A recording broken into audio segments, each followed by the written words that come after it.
यमुनानगर से बड़ी खबर आ रही है। एप्स्टीन फाइल पर पुतले जलने शुरू। सरकार से मांगा जा रहा इस्तीफा। यमुनानगर के जगाधरी में भारत के केंद्रीय पेट्रोलियम और प्राकृतिक गैस मंत्री हरदीप सिंह पुरी का पुतला फूंका गया। किसान संगठन के साहिब सिंह गुर्जर और पर्यावरण मित्र फाउंडेशन के चिराग सिंघल और उनके सहयोगियों ने निगम कार्यालय के सामने झंडा चौक जगाधरी पर एप्स्टीन फाइल में सरकार के पेट्रोलियम मंत्री हरदीप सिंह पुरी का पुतला जलाया। गौरतलब है कि जेफरी एडवर्ड एप्स्टीन अमेरिकी निवेशक और यौन अपराधी था और जेफरी ने एक कुलीन सामाजिक दायरा बनाया और कई महिलाओं और बच्चों को लाना शुरू किया, जिनका उसने और उसके सहयोगियों ने यौन शोषण किया। पिछले कुछ दिनों से केंद्र सरकार और विपक्षी पार्टियों में इस मुद्दे को लेकर बहस और आरोप प्रत्यारोप का बाजार गर्म है। जेफरी एप्स्टीन को 6 जुलाई 2019 को फ्लोरिडा और न्यूयॉर्क में नाबालिगों की यौन तस्करी के संघीय आरोपों पर गिरफ्तार किया गया। अगस्त 2019 को जेल की कोठरी में उनकी मृत्यु फांसी लगाकर आत्महत्या करने से हुई। दुनिया भर में उनकी 3 लाख फाइलों के चर्चों से हड़कंप मचा हुआ है।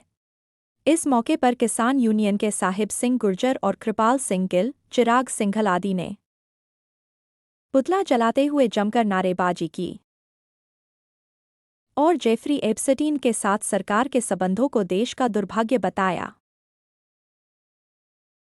यमुनानगर से सत्याग्रह न्यूज के ब्यूरो चीफ एवं संवाददाता संदीप गांधी की रिपोर्ट।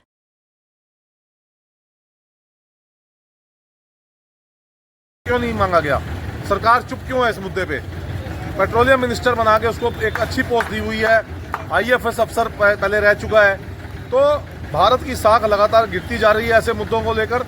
और जिस हिसाब से अमेरिका आज के टाइम में अटैक कर रहा है भारत के ऊपर, चाहे वो ट्रेड वार को लेके है, चाहे वो हाई टैक्सेस को लेके है, और जिस हिसाब से भारत के प्रधानमंत्री जी 3% से लेके 18% पे एग्री हो गए हैं, तो वो कहीं ना कहीं दर्शाता है कि कहीं ना कहीं उनकी कोई ना कोई जो कमजोरी है, कोई कमजोर नस वो दबी हुई है अमेरिका के हाथों, और वो कमजोर नस एप्स्टीन फाइल के रूप में कहीं ना कहीं सामने नजर आ रही है। तो हम तो यही कहेंगे कि हरदीप पुरी का इस्तीफा हो, और आने वाले समय में जिस आदमी का नाम एप्स्टीन फाइल में आएगा उन सबके पुतले दहन करने का काम करेंगे, सबके इस्तीफे मांगने का काम करेंगे, चाहे वो देश का प्रधानमंत्री हो, चाहे कोई और मंत्री।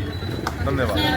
सबसे मोदी जी के लंगोटिया यार, मोदी जी के जिगरी यार हरदीप पुरी जी का जो कि सेंटर में मिनिस्टर है, उसका पुतला फूंकने का काम किया। और मोदी जी और हरदीप पुरी जी दोनों एप्स्टीन फाइल में जुड़े हुए हैं और एप्स्टीन के जिगरी यार निकले हैं। हरदीप पुरी जी ने कहा कि मैं 4 से 5 बार उसको मिलते आया हूँ। उस बलात्कारी से मिलने की बात का मतलब है कि आज हम इसका इस्तीफा मांगने का काम करते हैं। साथ में मोदी जी सरकार से मोदी का भी इस्तीफा मांगने का काम करते हैं। और बड़े दुख की बात है, आज पता लगा कि मोदी जी मन की बात तो लोग कहा करते थे जनता से करते हैं, वो तो एप्स्टीन से मन की बात किया करते थे। और यहाँ तक कहना चाहूंगा कि जिसको तुमने भगवान माना था वो ना कोई कर्म योगी निकला, ना कोई कर्म योगी निकला, ना कोई भगवान निकला, सच सबके सामने आकर निकला। जिसको समझा था 56 इंची 56 भोगी निकला।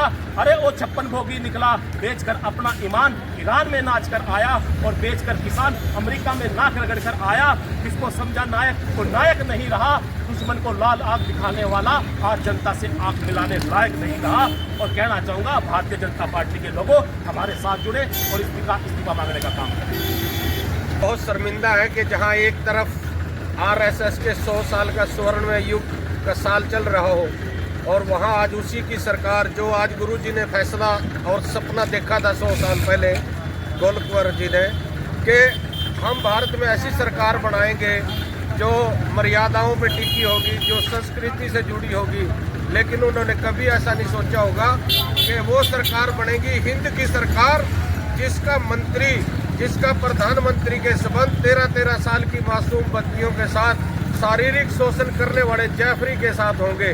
आज हम बड़े दुख के साथ आज हरदीप पुरी जी का पुतला फूंककर अपना अफसोस और शोक मना रहे हैं। और आज हम गुरु जी के सामने, आरएसएस के गुरु जी के सामने, गोलवलकर जी के सामने आज शर्मिंदा है कि हमें नहीं पता था कि आपकी विचारधारा को ये चंद लोग मिलकर देश की जनता को गुमराह करके किस दिशा में लेके जाएंगे।